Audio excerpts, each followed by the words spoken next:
2024 ATHS National Convention in York, Pennsylvania. And standing with a gentleman with a spectacular, an immaculate truck. Why don't you go ahead and introduce yourself, sir?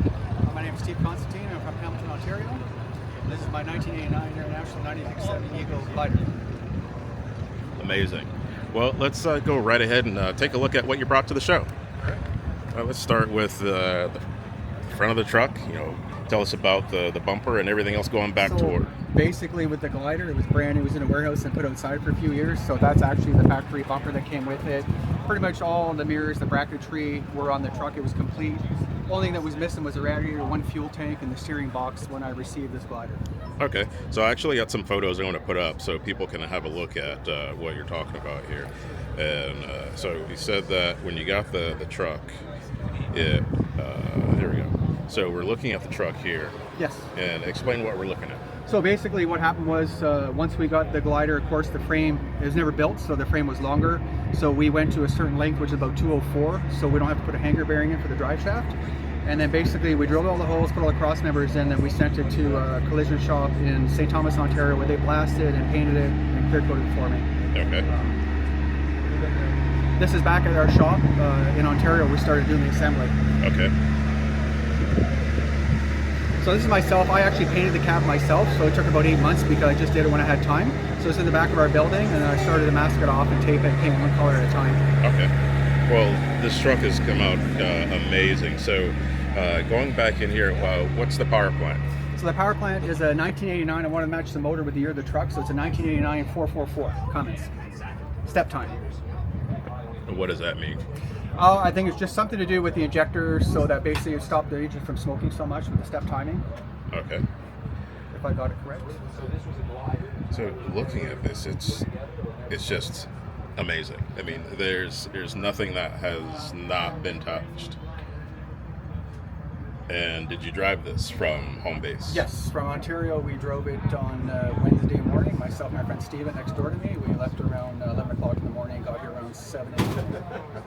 So did you go like 5 miles an hour the whole way, No, or what, actually to keep we it had clean? a nice drive at 60, 65 up till about Binghamton. Then we met our friend Jason, who just finished dropping load potatoes, and then he led the way at 75 miles an hour. So there we were in the mountains doing 75. So you guys were cooking. Oh yeah. All right. Yeah, late 80s, early 90s. So let's move a little further back, going this way.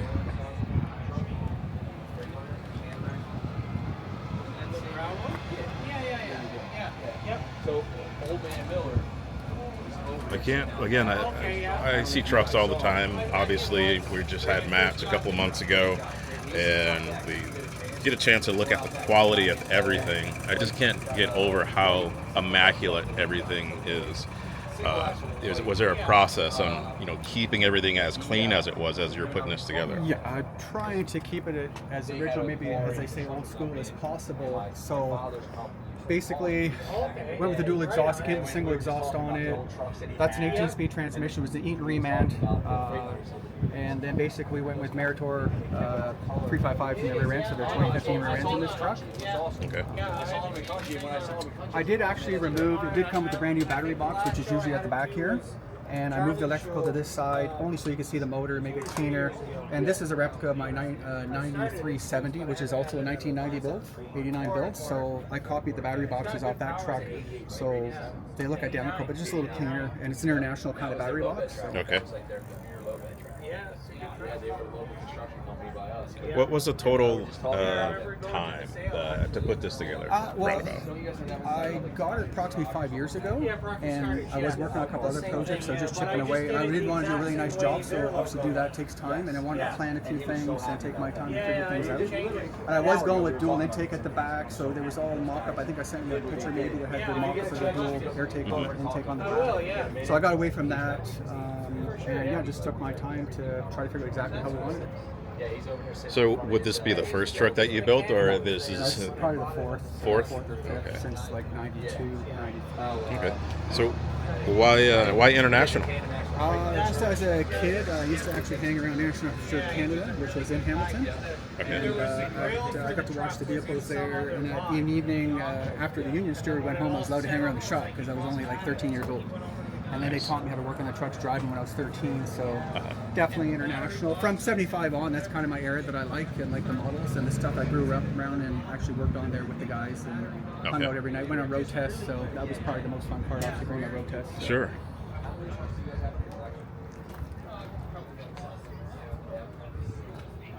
Now, every time I pass by, there's a crowd of people checking this truck out. What's been the favorite that people have enjoyed about this truck so far? I think, again, what you're saying, maybe the cleanliness of the build, how clean it is, how basically original I try to keep it, and the fact that it's a new glider and it's already 30 plus years old, that was sitting in a warehouse. So, and I did receive it in white. It's an Eagle, and I put an original Eagle paint job on it. Okay. So tell us about the trailer that it's hooked up to. The trailer is a 2023 Tempty that we actually picked up a couple years ago. We went to the Iowa 80s show and we got lucky the build was done. So we left the next morning to go to David City and pick it up. And I actually had this trailer built for this truck. Okay.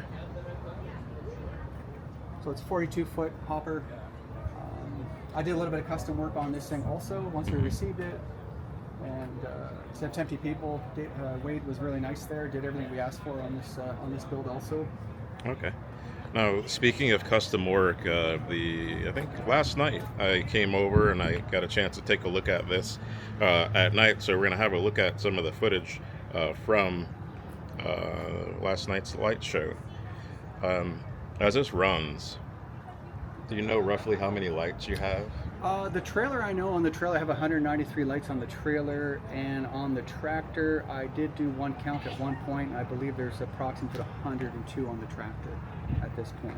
Okay. Because they're actually doubled up on the inside of the cab. I doubled them up and underneath and so on. So yeah. Yeah, and that's what we're getting ready to see right here as the camera swings around while we're looking underneath the cabin. We're going to swing around underneath the doghouse area. And I like what you did with the lights in the doghouse as well. Now, why'd you choose this style of light? That's so I like because I like the original frame that goes around it. Now they're the oversized ones compared to the stock one that used to be back in the day. So that's the reason why I chose that light on the truck itself. Wade, that was one of the lights they offered. So this is kind of light I went with. It's a much brighter light, much nicer light, but they weren't offering the light that's on the tractor. So. Now, is the spacing on the tractor the same spacing on the trailer? What I try to do actually on the tractor is you look at where you're mounting them. I try to make them equal, so when you look at it, it looks proper. So that was based on what I did on the tractors, just by measurement. All right. So we're getting a good look. The camera's going to swing down toward the back of the truck, or back of the trailer, actually, and I really dig what you've done.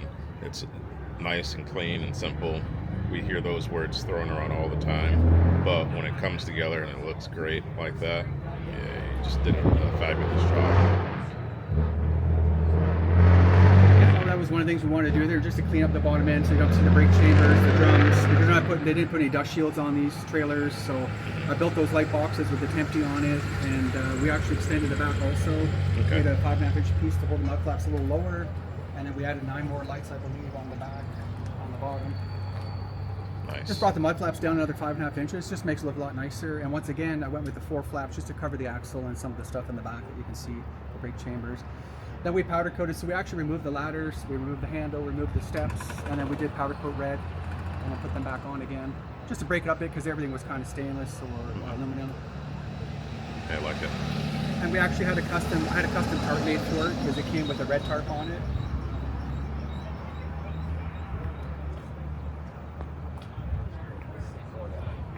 So high-speed chicken feed leads me to ask, what do you guys do when you're not show trucking? So basically, we actually in the fall, My friend Terry Thompson, he has a farm, and there's a couple other local farmers that are older gentlemen. So we actually haul their loads for them. Just a local feed, or it's local elevator, which is only like probably 3-4 miles down the road. Okay. So we actually help them out and get their loads out, so they get paid right away. And Nice. Very nice. Who does your polish work up there? so basically, a young man, Victor at Spit Shine Polishing, does all my polishing for me, and he's actually polished all the parts of stainless, all the parts and pieces, my fuel tanks, battery boxes. The trailer, he actually polished the whole trailer, sanded the whole trailer, polished the trailer for me. Basically that fall after we picked it up in Iowa in July, and I think we started in November. Now, as far as this build goes, what's your favorite part of this truck? I think I love my 4070B, but this cab has a lot more room. The heat works awesome. The air conditioning works awesome. The space, the bunk size. I think that, like, the 4070B is an awesome truck, but I think this just has more features, as is an 89 versus the 80. Mm-hmm. And it rides beautiful. I mean, this length, the air ride, the cab air ride, the thing rides beautiful. But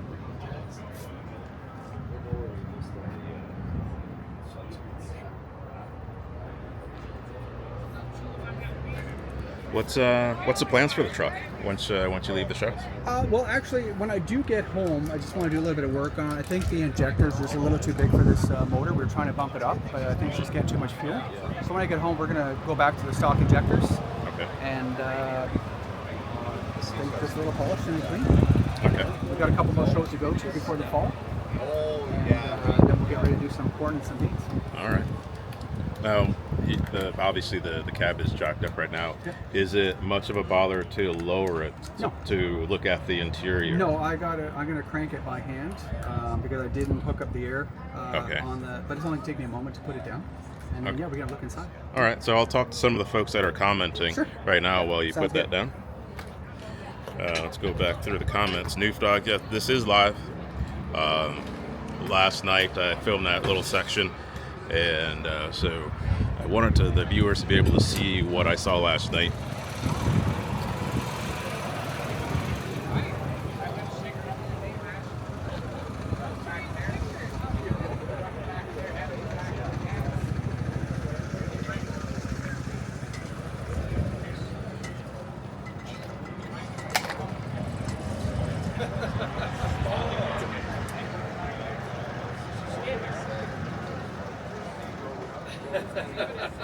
Christopher? How are you, buddy? Good. How are you? He's a talented guy. I mean, this truck is immaculate. You've heard me say it already. There's just so much to really, really enjoy about this truck, and you really have to give props to guys like Steve and everybody else that brings things like this to a show of this condition or any condition. Honestly, this is not a two-stroke.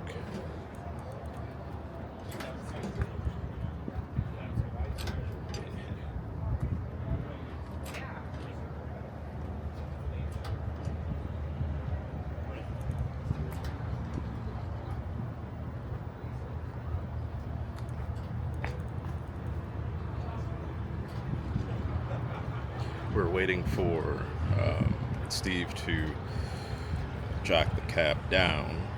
Here's another shot from earlier today.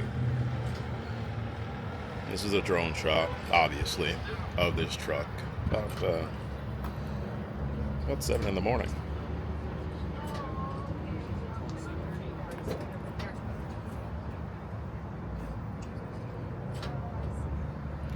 Gives you another perspective and a good look at the colors on this truck. Need to ask about the tones on this.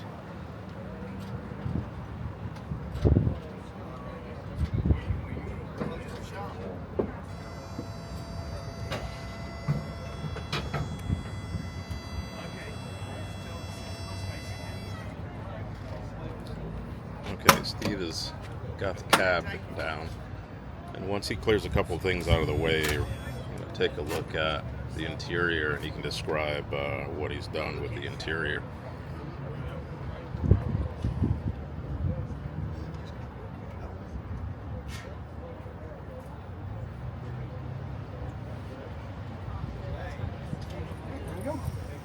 All right, thanks, Steve. Before I climb up in there, we're looking at a shot from earlier today. I had the drone in the air, and we're able to get a better look at the tone of the color. So, why'd you go with these tones? They're pretty much like older international colors, and I already have a couple of cab overs painted. My 4070D 1980s painted these kind of colors, so I wanted to kind of make like a fleet color kind of deal. So I kept the original eco scheme but used my colors on it. But they are actually like 1970, early 80 colors from International Harvester. I love it.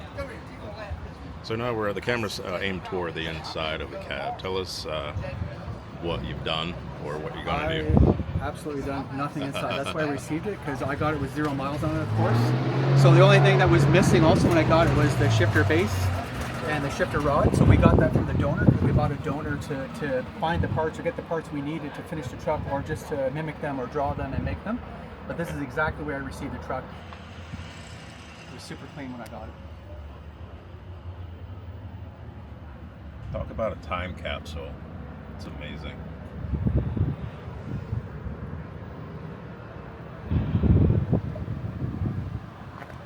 Awesome. What's the size of the sleeper, roughly? I think it's a 36-inch bump. All right, so now let's shift some gears. I brought up a shot of the ATHS show. What's your thoughts on the show this year? It's been pretty awesome. It's my 3rd time. I only attended the last 2 times. It's my first time bringing a truck here. But this is my 3rd day here, and we still haven't even seen everything. Yeah, isn't that amazing? And even when you start walking, people are talking to you. So even by the time you try to get somewhere, it takes a long time to get there. While you're talking to people you either know, recognize, or see their truck, or talk about their vehicle.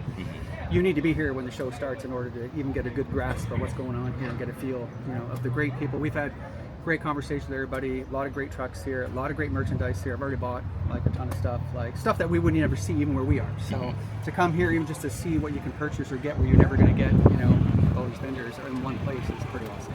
Right. Yeah, I agree. Now, some folks have asked me what my favorite truck was, the rarest truck that I've seen here. Have you seen anything that you've not seen before here at this show? I can't remember the fellow's name, but it's the green A model long hood Latina transport. If I got it right, it's at the very end day cab. He just came in this morning with it. Okay. With a faded hood, faded roof, the green. Okay. Similar paint job. I must have been on the inside. I was filming seminars, so for a couple hours. Okay. But saying that, this Peterbilt conventional beside us, the P352 orange cab over with the grain trail on it, freaking awesome. Yeah. There's so much stuff here. Mike Plock's vehicles over there. There's some wicked stuff. Steven's truck beside me. Like there's some killer vehicles here. Right. So it's a great show. I mean, it's just been the weather's been great. Everything's fantastic. So. Well, that's great. Well, I'm glad that you had a good time here at the show. Again, we're still looking at an aerial view of what's here at the show and what we're looking at right now. I've not even made it to this section that we're looking at. So just like you said, you got to plan it out and put your walking shoes on. But I'm glad that you're here. I'm glad again that you brought it down. There's some other folks from your area, That's from right. Canada and Ontario. Quite a few actually. Yeah. Question: when it comes to bringing a truck from Canada into the U.S. for exhibition, is there a process, or is it easier for you guys? We'll be honest with the historic plates, and we actually had a very nice lady in the U.S. Custom booth, and she was fantastic. All she wanted was a plate number off the trailer. She knew where we were going. She just asked if it was a competition, to receive any money. No, and boom, she said, "Have a great time at the show." And that's how pleasant and nice she was. And me and Steven said the same. It was great waiting in this line. We had to wait a little bit to have somebody that nice to allow us into the country. Yeah, that's great. I was thinking about that because as I walked around the last 2 days, I saw probably at least 8 or 9, 10 guys from Ontario here. So we're back out to the shot here of your truck, and as I get ready to sign off, we're looking at the front side here again. Thanks again for bringing it, and I hope to see it at some other shows, and wherever you go next, people enjoy it as well. Yeah, absolutely. Thank you so much for your time. Absolutely. So thanks again, Steve. We'll see you. Thank you.